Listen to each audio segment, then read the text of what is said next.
அஸ்ஸலாமு அலைக்கும். Hi friends, welcome back to Nimmi Ibras world. இன்றைக்கி நம்ம வெண்டைக்காய் மோர் குழம்பு தான் சேர்ப்போம். வாங்க அது எப்படி செய்யலாங்கிறதையும் அதுக்கு என்னென்ன பொருட்கள் தேவைங்கிறதையும் பார்க்கலாம். வெண்டைக்காய் 50 கிராம் எடுத்து இந்த மாதிரி சின்னதாக கட் பண்ணி வச்சுருக்கேன்.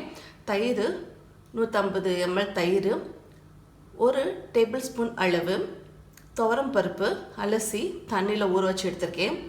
1 டேபிள் ஸ்பூன் அளவு அரிசி, அதையும் தண்ணியில் அலசி ஊற வச்சு எடுத்திருக்கேன். 2 தேங்காய் சில் துருவினது எடுத்திருக்கேன். நீங்கள் துருவாமல் கூட அப்படியே எடுத்துக்கலாம். சீரகம் 1 டீஸ்பூன் அளவும், வரமிளகாய் 2, பச்சை மிளகாய் 2, கடுகு உளுந்து தாளிப்புக்கு, கருவேப்பிலை கொஞ்சம், இஞ்சி பார்த்திங்கன்னா இந்த சைஸில் வெட்டி எடுத்திருக்கேன். பார்த்திங்கன்னா நம்மளுக்கு 1 இன்ச்சுக்கும் கொஞ்சம் கூட இருக்கும். மஞ்சள்தூள் 1/4 டீஸ்பூன் அளவு, உப்பு தேவையான அளவு எடுத்துக்கலாம்.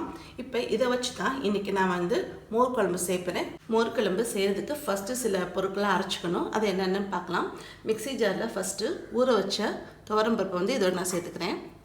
அரிசி ஊற வச்சது, சீரகம், பச்சை மிளகாய், இஞ்சி, தேங்காய், இது எல்லாத்தையுமே இப்போ இதோட சேர்த்துட்டு கொஞ்சம் தண்ணி சேர்த்து நல்லா அரைச்சி எடுத்துக்கலாம். இந்த மாதிரி தண்ணி சேர்த்து அரைச்சி எடுத்துக்கிட்டேன். நான் ஒரு பாத்திரம் எடுத்துக்கிட்டேன். அந்த பாத்திரத்தில் தேங்காய் எண்ணெய் சேர்த்துக்கிறேன். அளவில் நீங்கள் பார்த்தீங்க அப்படின்னா 3 டேபிள் ஸ்பூன் அளவு தேங்காய் எண்ணெய் சேர்த்துருக்கேன். இந்த எண்ணெயானது நம்ம சூடேறி வரட்டும். எண்ணெய் சூடேறினதுக்கப்புறம் வெண்டைக்காய் வச்சுருக்கேன் பார்த்தீங்களா, அதை நான் இதோட சேர்த்துக்கிறேன். வெண்டைக்காய் வதக்கிவிட இந்த வெண்டைக்காய் இந்த எண்ணெயில் லைட்டாக நம்மளுக்கு வதங்கி வரட்டும். வெண்டைக்காய் இந்த மாதிரி நமக்கு லைட்டாக வதங்கி வந்துச்சு. இதை அப்படியே நான் ஒரு பிளேட்டில் ட்ரான்ஸ்ஃபர் பண்ணிக்கிறேன். வெண்டைக்காய் ஒரு பிளேட்க்கு ட்ரான்ஸ்ஃபர் பண்ணியாச்சு. வெண்டைக்காய் வதக்கணும் பார்த்தீங்களா, அதே எண்ணெயிலேயே அரைச்சி இந்த பேஸ்ட்டை சேர்த்துக்கிறேன். சேர்த்ததுக்கப்புறம் மிக்ஸி ஜாரில் கொஞ்சம் தண்ணி சேர்த்து அந்த தண்ணியை அலசி அதையும் இப்போ இதோடு சேர்த்துக்கிறேன். சேர்த்துட்டு இதை மிக்ஸ் பண்ணி விடுறேன். இந்த மசாலா இந்த எண்ணெயில் 2 நிமிஷம் கொதிச்சு வரட்டும். அந்தளவு ஃபஸ்ட் நான் இதை கொதிக்க விட்டு எடுத்துக்கிறேன்.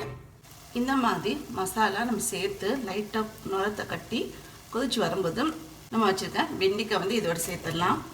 சேர்த்துட்டு ஒரு மிக்ஸ் கொடுத்துடலாம். ஏன்னா வெண்டைக்காய் இதோட நம்ம கொஞ்சம் வெந்து வரணும். இப்போ இந்த சமயத்தில் நம்ம கொஞ்சம் தண்ணி சேர்த்துக்கலாம்.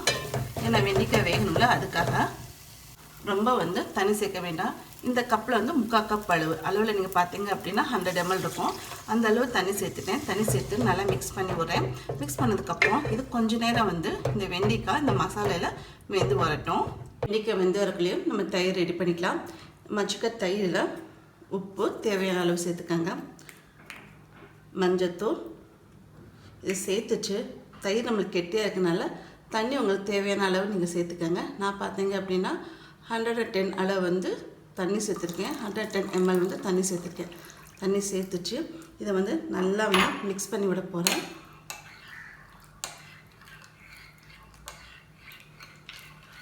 இந்த மாதிரி நல்லா மிக்ஸ் பண்ணியாச்சு. ஓகே, இப்போ நம்ம வெண்டைக்காய் வெந்துருச்சான்னு பார்க்கலாம். வெண்டைக்காய் நம்மளுக்கு நல்லா கோச்சு வர ஆரம்பிச்சு. இந்த சமயத்தில் நம்ம வச்சுருக்க தயிரானது மஞ்சத்தூள் உப்பு போட்டு கலக்குனது அதை இப்போ இதோடு சேர்த்துக்கிறேன். சேர்த்துட்டு அதையும் மிக்ஸ் பண்ணி விட்டுக்கிறேன். இது எப்படி இருக்குன்னா லைட்டாக நுர கட்டுற மாதிரி வரணும். கொதிக்க விட்டுறக்கூடாது, நுர கட்டுற மாதிரி வரணும். இந்த மாதிரி லைட்டாக நுர கட்டி வரும்போது அடுப்பு ஆஃப் பண்ணிட வேண்டியதுதான். அடுப்பு ஆஃப் பண்ணிவிட்டு அடுப்பு ஆஃப் பண்ணியாச்சு. இப்போ தேவையான தாளிப்பு ரெடி பண்ணிக்கலாம். கடாய் ஒன்று வச்சுருக்கேன். அந்த கடாயில் தேவையான அளவு எண்ணெய் சேர்த்துக்கிறேன். நான் தேங்காய் எண்ணெய் தான் சேர்க்குறேன்.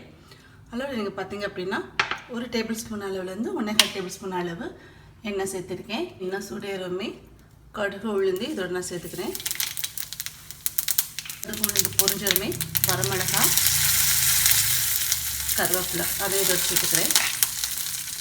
வரமிளகாவும் கருவேப்பிலையும் இதை நல்லா நம்மளுக்கு வதங்கி வரணும். கருவேப்பிலையும் நல்லா வதங்கி வந்துடுச்சு. மோர் குழம்புல இந்த தாளிப்பு நான் சேர்த்துக்கிறேன். சேர்த்துட்டு லைட்டாக அடுப்பை ஆன் பண்ணி தான் வச்சுருக்கேன். லைட்டாக இது ஒரு கொதி வரட்டுங்கிறதுக்காக, கொதிக்கக்கூடாது, லைட்டாக சூடேறினா போதும். அந்த அளவு நம்ம தாளிப்பு சேர்த்ததுக்கப்புறம் சூடேறணும். நீங்கள் பார்த்தீங்கன்னா லைட்டாக சூடேறிச்சு. தாளிப்புலாம் சேர்த்து ஒரு மிக்ஸ் பண்ணி விட்டேன் பார்த்தீங்களா. அதுக்கப்புறம் கடைசியாக கொஞ்சோன்னு கொத்தமல்லி பார்த்தீங்களா, அதை நான் இதோட நான் சேர்த்துக்கிறேன். சேர்த்ததுக்கப்புறம் மிக்ஸ் கொடுக்குறேன். அவ்வளோதான், நமக்கு செம்ம சூப்பரான டேஸ்டியான வெண்டைக்காய் மோர் குழம்பு வந்து ரெடி ஆகிடுச்சு. டேஸ்ட்டு செம்மையாக இருக்கும். நீங்களும் இந்த மோர் குழம்பு ரெசிபி உங்கள் வீட்டில் ட்ரை பண்ணுங்கள். ட்ரை பண்ணிட்டு எப்படி இருக்குங்கன்னு சொல்லுங்கள். தேங்க்யூ.